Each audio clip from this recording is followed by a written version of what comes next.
Hey guys, Phil Vallejo here. I want to welcome you guys to my very first episode of my new series, which I'm going to call What Would Phil Do? Pretty much what I'm going to do is I'm going to go into kind of an in-depth after action of all of the precision rifle stages that I run or I'm able to capture on video. There's stages that I run in the Precision Rifle Series and the National Rifle League matches that I attend. Those are the two main circuits that I mostly compete in.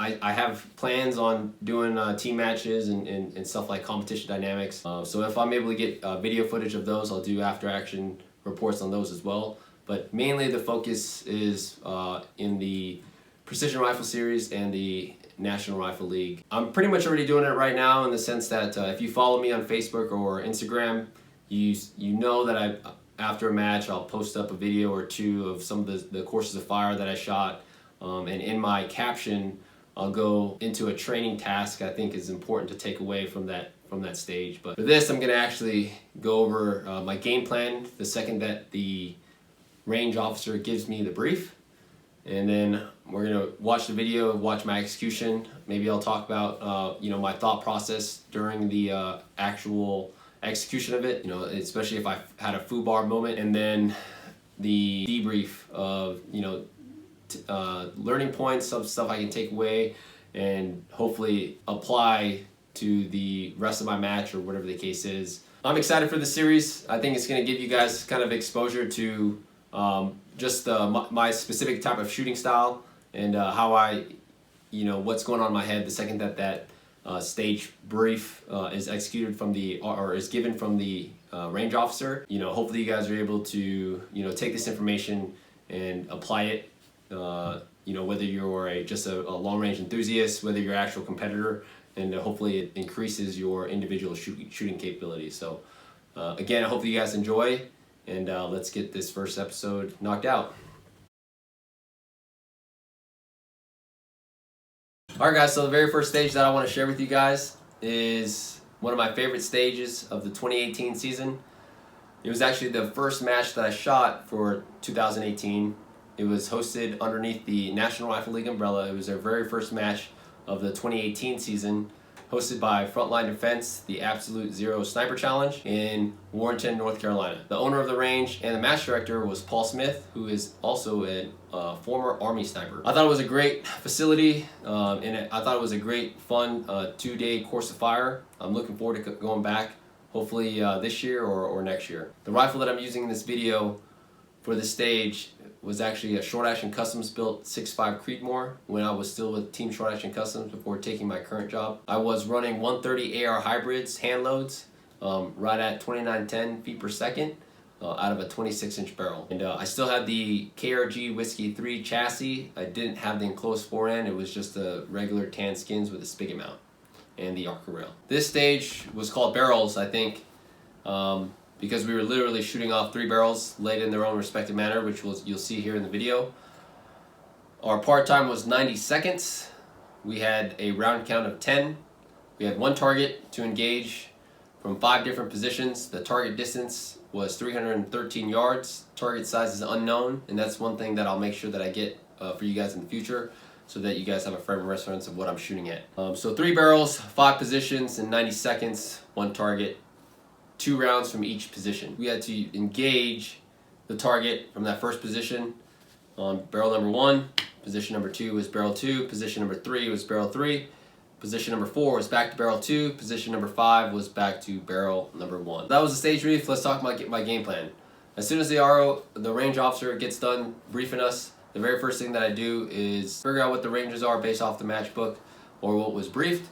And then I'll go into my ballistic solver or my hard data sheet, and I will get the respective range off of my whatever I'm using. In this case, for 313 yards, and the bullet that I was shooting is 1.0 mils, so 1 mil. I set my parallax. Once I set my parallax, my elevation, the very next thing that I do is decide what gear I want to bring. In this case, I decided to bring a Short Action Precision solo sack and a tab small rear bag. I knew that on barrel number 2 and barrel number 3, I wanted to have 2 points of contact with the bipods and the bag in the back, but I knew the Short Action Precision was going to be too tall in the back, so I wanted something smaller. That's why I decided to bring a second bag. I knew I wanted to bring my Atlas bipods because on position number 3, I could, and you'll see here in the video, I could bring those bipods back so that, again, I have 2 points of contact on the barrel to maximize my stability. So I set my rifle or my bipods up on my Arca rail. I had my tab rear bag attached to the rear of the buttstock on a sling swivel stud. But I knew on that very first position, I just wanted to use the solo sack so that I can establish that hard on soft contact and maximize my surface area contact with the bag along the rifle. So that was my game plan. So rifle's prepped, got my gear in my head. Now I'm figuring out what's going on. I'm watching the shooters ahead of me, if there are shooters ahead of me. In this case, I was watching the trends, and the trend was because 5 positions in 90 seconds is tough for a lot of shooters. I think a lot of my squad was timing out. So I was thinking in my head, okay, where can I pick up time? Or do I just need to make the decision of timing out and making every shot count? So that was one of the things that I was debating on in my head. But you know, as I was watching each shooter, I was trying to figure out where they were wasting a lot of their time at and where I could pick up time, you know, in transitions and stuff like that.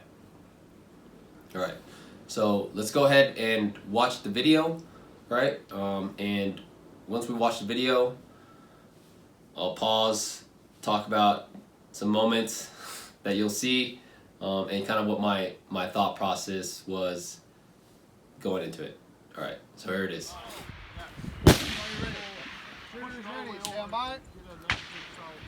All right, so if you see with that first position, I get snugged in there. My bipods are a little too far back, so with my support hand, you see I kind of unscrew the Arca rail and push it forward just so that I can get that bipod clearance off that first barrel.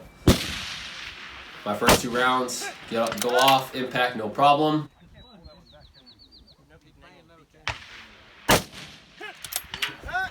Transition to barrel number 2. Notice I ditch the short action precision solo sack and I go to my tab rear bag. Establish my 2 points of contact.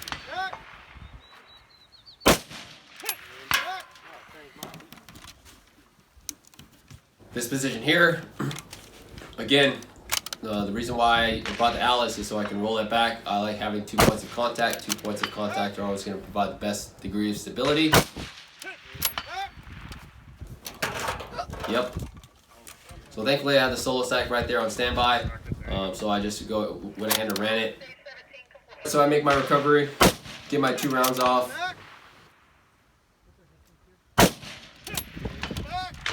In my head, I'm thinking about how I just screwed up, and now I'm probably down a lot more time. So guess what I do? I rush a little bit and. Okay, guys. So debrief real quick. A couple things I would change. I'd probably scrub the bipods completely and run just 1 bag, which is a large bag or medium-sized bag, which should be the short action precision solo sack, or even now. The pint-sized game changer on the barrel, on all the barrels, even on that 3rd barrel. You know, at the end of the day, I know 2 points of contact is always going to provide you the greatest degree of stability. But I've also found that having 2 points of contact takes a lot longer to set up versus just using 1 bag as your front support. So I think. Another thing that I would do is try to slow down because obviously you saw that I missed that last shot. I think in my head because of the oh shit moment, I thought I was running out of time. But alright guys, hopefully you guys enjoyed this first video. I definitely enjoyed making it.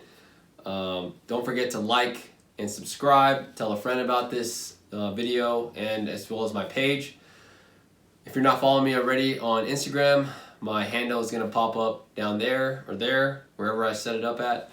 So go ahead and follow me on Instagram. I'm always posting 60 to 120 second clips of me doing some training or whatever the case is. So comment, tell me what I can improve on my video. Obviously a lot of ums I'm still trying to kink out, but alright guys, don't forget, keep your face on the gun. See you next time.